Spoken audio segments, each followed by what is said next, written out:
अस्सलाम वालेकुम फ्रेंड्स, आप देख रहे हैं अलमक्का टेक एंड बिजनेस। अब हमेशा की तरह एक बड़ा दिन आने से पहले मार्केटों में एक सूखा पाया जाता है, तो हम उसी सूखे से गुजर रहे हैं। यानी कि मार्केटों में कहीं ना कहीं इस बात को अस्यूम कर लिया गया है कि एक बड़ा दिन आने को है और उससे पहले पहले करेक्शन ना आए, ऐसा हो नहीं सकता और ऐसा कभी देखा नहीं गया। तो दोस्तों, आप यहाँ पे तैयारी पकड़ लें, क्योंकि मैं आपको बताने लगा हूँ एक नए डाटा की डेट और उसके अंदर हुई हुई तब्दीली। यानी कि ये ऐसी तब्दीलियां हैं कि बाज़-औक़ात हम अपने कैलेंडर में बात कुछ और टिक मार्क करके बैठे होते हैं और वो हो किसी और दिन जाती है, और कोई भी आपको इस बारे में अपडेट कर नहीं पाता और आप भी सुस्ती के मारे अपने कामों में बिजी इन चीज़ों को जान नहीं पाते। तो एक बिग वॉलेटिलिटी डे एक्सपेक्ट किया जा सकता है अपनी तारीख से पहले। इसके साथ साथ दुनिया भर की अहम खबरें, और आज क्योंकि दोस्तों संडे का दिन है तो खबरें अक्सर औकात कम पाई जाती हैं। तो मेरी पूरी कोशिश होती है कि हम इस दिन को पूरी तरह एजुकेशनल पॉइंट्स ऑफ व्यू के साथ आपके साथ जो है वो डिस्क्राइब करें, ताकि कोई चीज़ जो अभी तक आप तक नहीं पहुंची आप सीखने में कामयाब हो जाएं।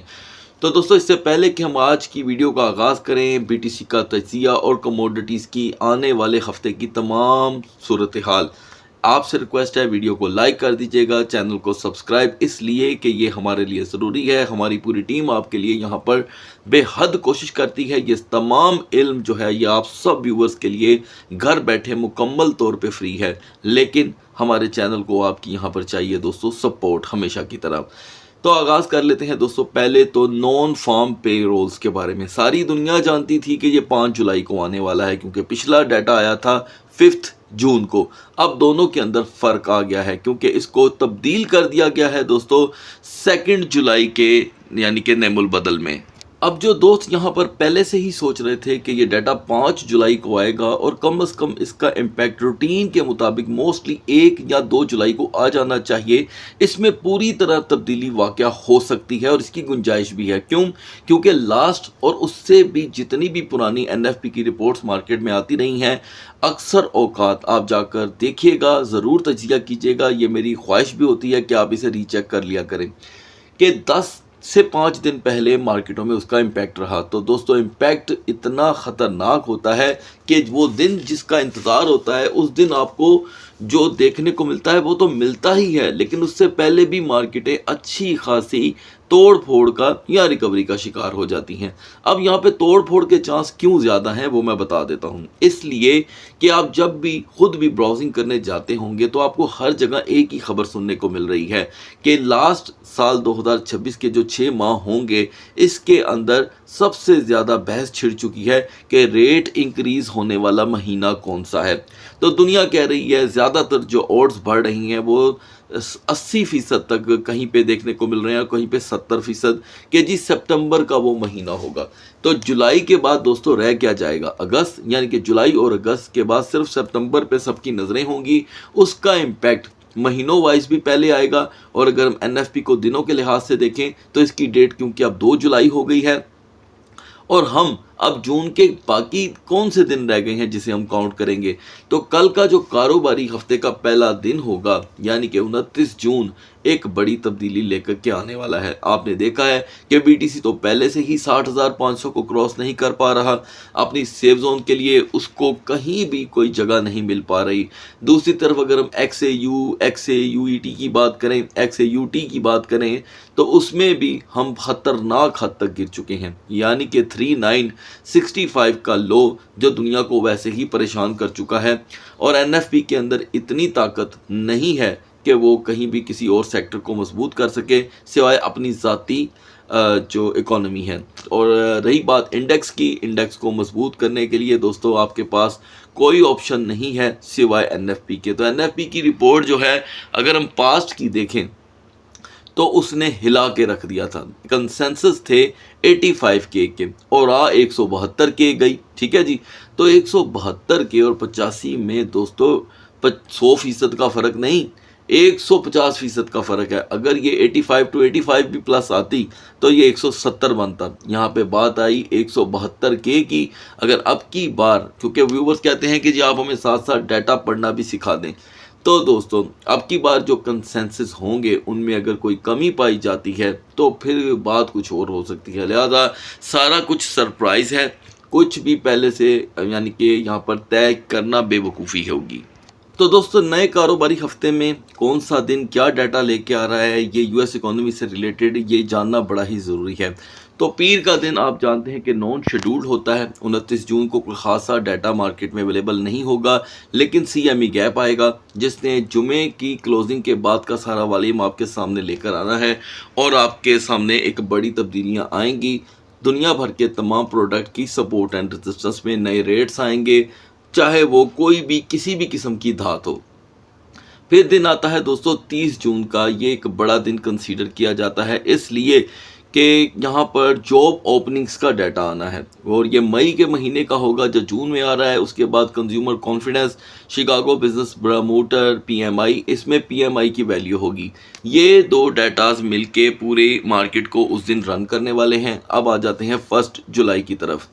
1 जुलाई को एडीपी एम्प्लॉयमेंट डाटा, बहुत ही अहम डाटा जो पहले कभी जुमे को आता था। आपने मेरे मुंह से 5 साल तक ये बात सुनी होगी कि एडीपी जुमे को आया करता था। अब इसका डाटा भी और तारीख दिन सब चेंज हो चुका है।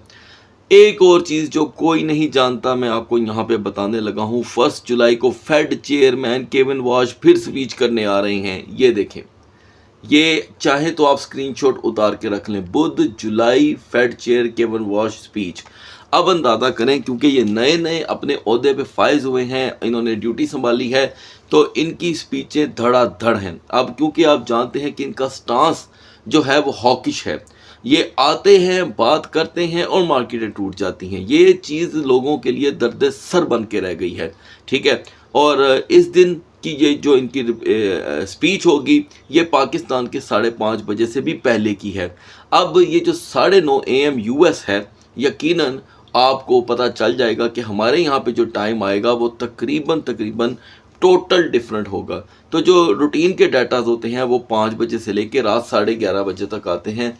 इसमें इनकी स्पीच मार्केटों को अच्छा खासा वॉलेटाइल करेगी। जैसे मैंने आपको पिछली साबिका वीडियो में बताया है कि पहले तो डाटा नहीं मानते और ये जियोपॉलिटिक्स की खबरें नहीं मानती। अब जनाब इनकी नई नई स्पीचें तब तक सारी मार्केटों को हिलाती रहेंगी जब तक ये एक बार यहाँ पे रेट इंक्रीज नहीं कर देते। अब इन्होंने क्या कहना है क्या नहीं करना ये कोई नहीं जानता। लिहाजा 1 जुलाई बड़ा अहम दिन बन गया है ऑटोमेटिकली। अब ये 1 जुलाई ख़त्म नहीं होगा तो 2 जुलाई को एनएफपी आ गई। एनएफपी में US employment rate, unemployment rate, hourly wages और इनिशियल जॉबलेस क्लेम। और फिर जुमे का दिन, जुमे को टोटली नॉन शेड्यूल कर दिया गया है। अब जब इतने ज़बरदस्त किस्म के दिन गुजरेंगे, अच्छी खासी तोड़ फोड़ हो जानी है इसके दरमियान, तो फिर जुमे का दिन खाली भी चला जाए तो क्या है। तो मैं अपनी ऑडियंस से रिक्वेस्ट करूँगा कि 2 जुलाई या यूँ आप अपने आप को सेटल कर सकते हैं।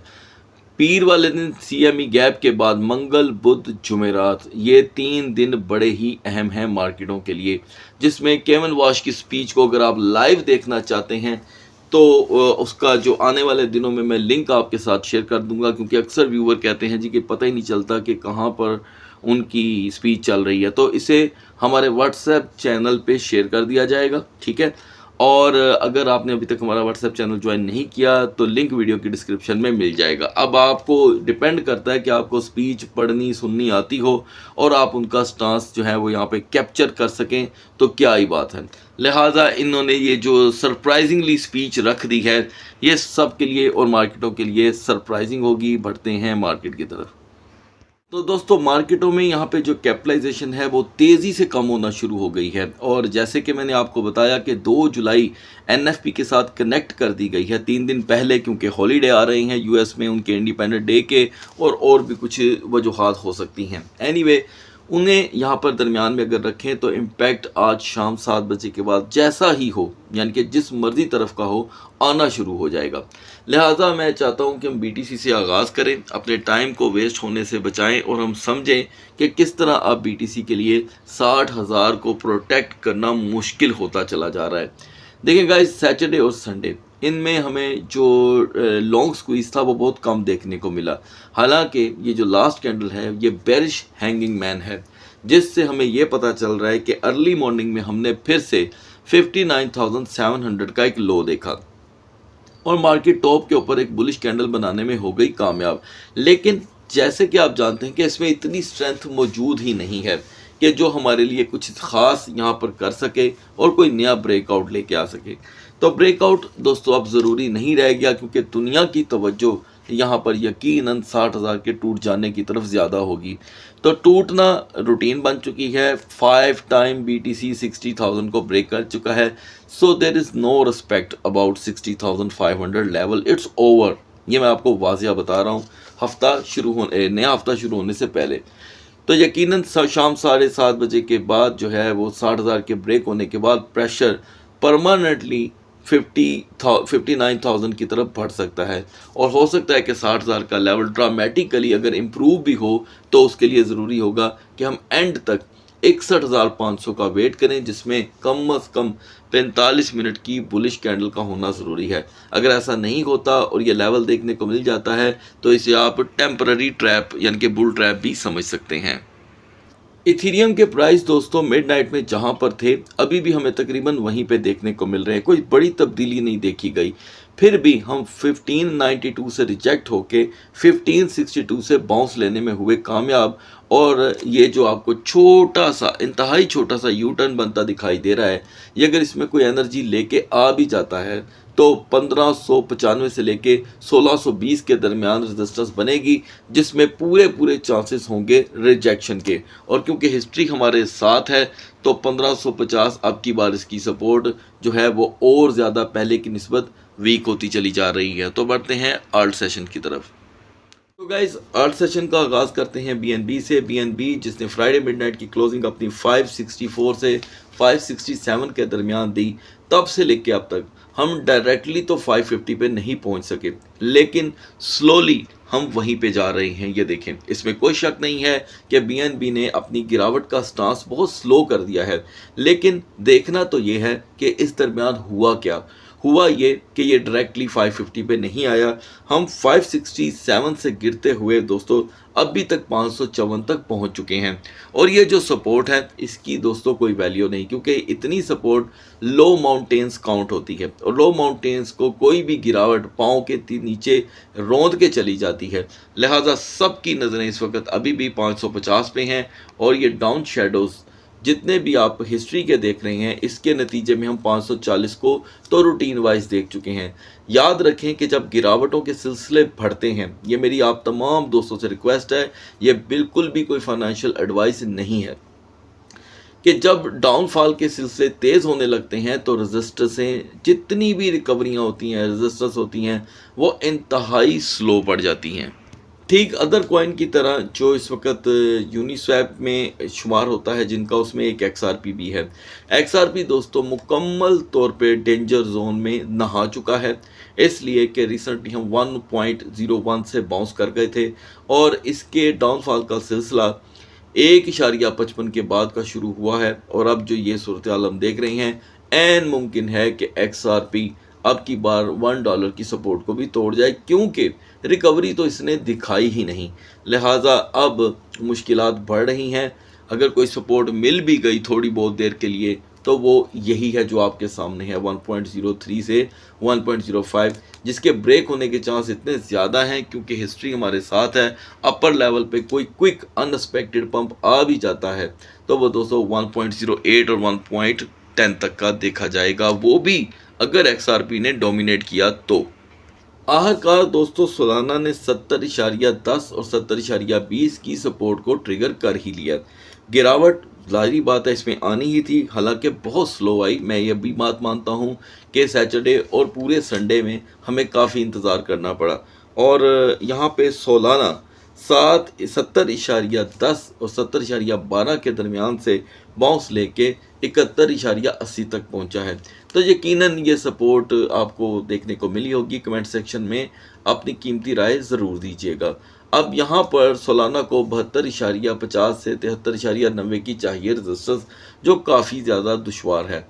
ना मिल पाने पे अब की बार हम शायद नहीं, यकीनन 70 पॉइंट यानी कि 70.20 को भी ब्रेक कर दें। जैसे कि आपको साथ साथ अपडेट किया जा रहा है कि हाइपर लिक्विड अब डाउन ट्रेंड की तरफ बढ़ रहा है। तो कल जब हम इसे डिस्कस कर रहे थे तो 63.0205 के करीब हम थे। तो दोस्तों कल से लेके अब तक हाइपर लिक्विड 61.48 तक का लो दे चुका है। यही मौजूदा हालात रहते हैं तो आसानी से हाइपर लिक्विड दोस्तों 60 को भी ब्रेक करने के लिए तैयार हो जाएगा। और नए पैटर्न में मुझे लग रहा है दोस्तों, मैं गलत भी हो सकता हूं, कि ये अपनी पुरानी हिस्ट्री की तरफ जाएगा, क्योंकि पुरानी हिस्ट्री में हाइपर लिक्विड जो जिन दिनों जियोपॉलिटिक्स पीक पे थी, हाइपर लिक्विड 55.50 के करीब पहुंच चुका हुआ था। तो ये अचानक बाउंस आया था दौरान पीस डील, जिसे हम टेम्पररी ट्रैप ही समझ सकते हैं। तो तवज्जो सबकी बढ़ रही है कि अगर यहाँ पे सेफ जोन ना मिली 64.50 की तो रुख इसी तरफ का होगा। जी कैश की दोस्तों स्लॉट तो आपको रट चुकी होगी, लेकिन उससे पहले ये जितने भी अब मैं टोकन आपसे शेयर कर रहा हूँ ये ऑडियंस डिमांड पे हैं। अगर आप चाहते हैं कि आपके बतलाए गए टोकन को भी डिस्कस किया जाए तो कमेंट सेक्शन में जस्ट टोकन का नाम लिख दीजिएगा। तो दोस्तों स्लॉट थी 380 से 415। अब हम कुछ ही देर पहले जी कैश को 382 से 389 से तक यहाँ पे अपने रेजिस्टेंस बनाता हुआ देख चुके हैं। यहाँ पर जो सपोर्ट है थोड़ी सी गहरी है, जो जी कैश को 395 तक अगर ना ला पाई, ये नाकामी अगर जी कैश को देखनी पड़ गई तो ऐन मुमकिन है कि हम तेज़ी से 380 की तरफ ही बढ़ेंगे। एवेक्स जो मिडनाइट में दोस्तों बड़ी स्ट्रॉन्ग अपनी पोजीशन बनाने की कोशिश में था और हम 6.68 से 6.55 के दरमियान रोटेट हो रहे थे। आपको अपडेट किया गया था कि 6.50 को ये ब्रेक करने को तैयार है, क्योंकि इसकी रेजिस्टेंस तेज़ी से स्लिप एंड स्किप हो रही है। तो नतीजा दोस्तों आपके सामने आ चुका है। अब से कुछ ही देर पहले हमने एवेक्स में 6.33 तक का लो देखा और यहाँ पर एक सपोर्ट है। यह सपोर्ट इतनी कोई कारआमद नहीं है, क्योंकि मुझे ऐसे लगता है कि यहाँ पर इस सपोर्ट के ऊपर अगर कोई बेरिश डॉट भी बन गया तो एवेक्स तेज़ी से 6.28 की तरफ बढ़ सकता है। तो गाइस लास्ट में हम बहुत ही अहम तजिया आपके साथ शेयर करेंगे XAU का, इसलिए कि एक हफ्ता जो काफ़ी ज़्यादा डैमेजिंग रहा XAU के लिए वो अपने अख्ताम पे पहुंच चुका है। और क्योंकि कंसेक्यूटिव 5 वीक्स हो चुके हैं XAU को मुसलसल डाउनफॉल का शिकार हुए, तो सबके मुंह पे एक ही बात है। तो कभी कभी मुंह पे जो बात होती है वो ओल्ड भी हो जाया करती है थोड़ी देर के लिए। तो यहाँ पर कुछ चीज़ें हैं दोस्तों समझने से ताल्लुक़ रखती हैं। इस वक्त हम 4083 पे हैं। हमें यह देखना है कि XAU की क्लोजिंग क्या थी। तो दोस्तों क्लोजिंग थी इसकी कहीं पे 4088 और कहीं पे 4090। XAU जैसे ही मार्केटें दोस्तों ओपन होने की तरफ जाती हैं मोस्टली अपना स्टांस क्लियर कर देता है, यानी कि या तो बिग पंप या तो बिग डंप की सूरत हाल रहती है। तो क्लोजेस्ट वन इसकी सपोर्ट अभी भी 4050 की है, ठीक है, जिससे इसने बड़ी मुश्किल से हासिल किया है 4050। ओके, और अपर लेवल के लिए यकीनन 4090 से अगर XAU अपने सेशंस का आगाज़ करने में कामयाब होता है तो ऐन मुमकिन है कि हम 4120 से लेके 4145 की एक नई रेजिस्टेंस बनाने में कामयाब हो जाएं बिफोर द NFP। अब XAU में बहुत ज़्यादा वोलेटिलिटी एक्सपेक्ट की जा सकती है। सो गाइस अगली वीडियो तक अल्लाह हाफिज़।